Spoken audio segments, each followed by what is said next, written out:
The last time people actually thought about keeping all of their money buried in a mason jar in the backyard or under their mattress was probably back in the Great Depression, 1929. Things have changed a lot since then. Back then, you actually did have to worry about whether your bank was going to be safe or not. But these days, everything's FDIC insured, and actually we rely on having banks and their services in order to do business.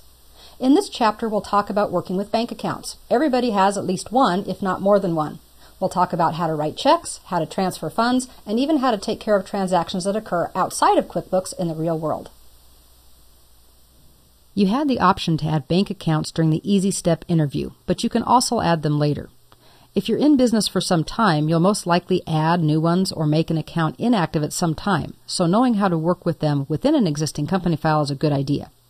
I have the file we've been working on open, but if you're just joining in, it can also be found in the Chapter 7 folder. Since I already have the chart accounts open, all I need to do is create a new account. I could go down to the account button on the bottom left, but in this case, I'm just going to press Control-N to create a new account. This brings up the option that says, what kind of new account do you want to create? And it's always only going to allow us to choose one account type. It's either an income account or an expense account or a fixed asset account, but it can't be more than one. In our case, we want to come down and choose the bank account option. If you ever need help, you'll notice that once you make a choice, it does give you an example on the right-hand side or a definition. Create one for each cash account, including petty cash, checking, savings, and money market. Notice that it does not include loans and it does not include credit card accounts. Those are separate types, and they actually have some different features. So this is a cash account for bank accounts only. Once I get that selected, I'll click Continue. And that opens up the new account form. It already says bank account at the top, and I could put in an account number if I wanted to track them that way, but I'm not going to. Instead, I just need to come down and create an account name. This doesn't have to be very fancy. It can be just business checking or business savings, or if you bank at more than one institution, maybe you want to use the name of the bank. I'm going to just put in business checking.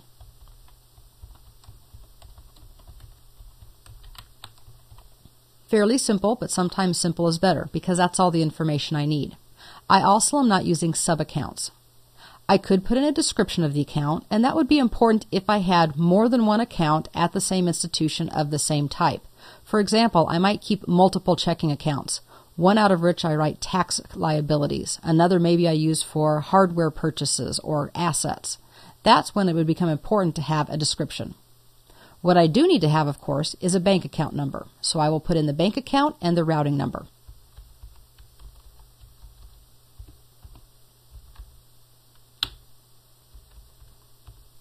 When we created accounts before, we noted that we could do some tax line mapping.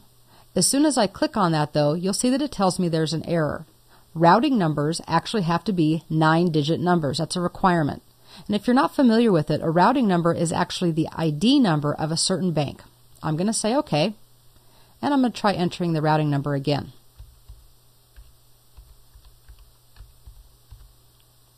Now if I try to click off, I get the menu instead of an error, and that's good news.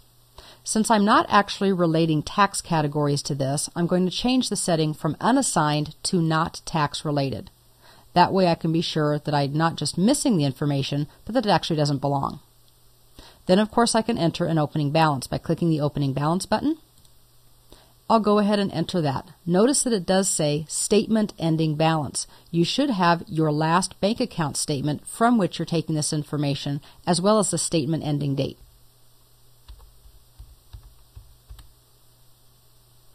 My statement ending date was actually the end of last year.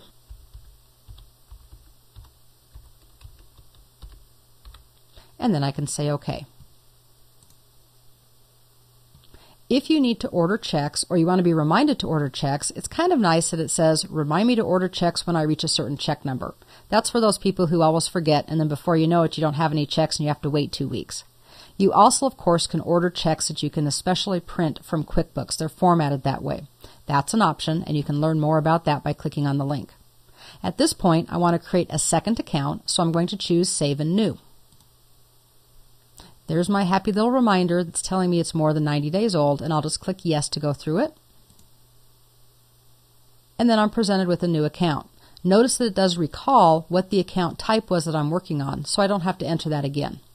This time I'm going to do a business savings account.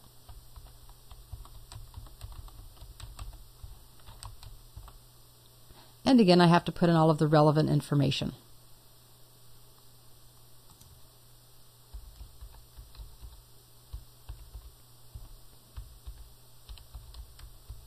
I'll also work with assigning the tax line code, so I know that I didn't just forget, and I am not going to enter an opening balance because I want to show you how to use the register instead. So for now, I'll just click Save and Close. That takes me back to my chart of accounts. It's also letting me know that I can set up online services. This actually is a great idea, but we're going to go over that in a different chapter, so I'll go ahead and say no at this time.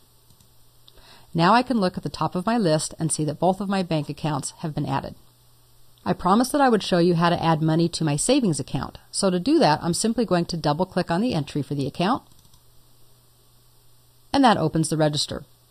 It gives me a date, and I'm going to change that date by typing in one that's a little bit later.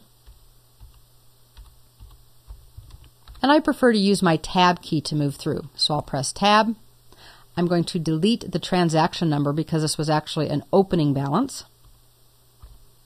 I'm also not going to include a payee. What I need to do, though, is I need to always designate an account.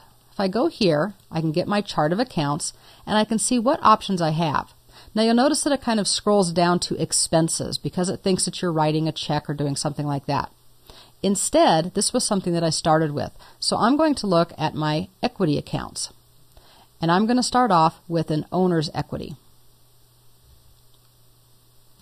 I'll type something in the memo so I remember what this is, and in this case it was an opening balance. And then of course I do need to go to the right hand side and choose if this is either a payment or a deposit. I'm creating a deposit of $1,000. That's all there is to it. If I press enter, it will save the transaction. And it does tell me that I'm posting to an equity account. Normally, you need to be a little bit cautious about that, but I know that that's what I'm doing, so I'll just say that that's okay. Now you can see that we have this transaction. Not only is the $1,000 deposit there, but it also shows our $1,000 balance. You can put in deposits or withdrawals from any of your bank accounts directly in the register if that's what you want to do. When you're finished with the register, it's just a window, so you can go to the upper right and close it out, getting us back to our chart of accounts.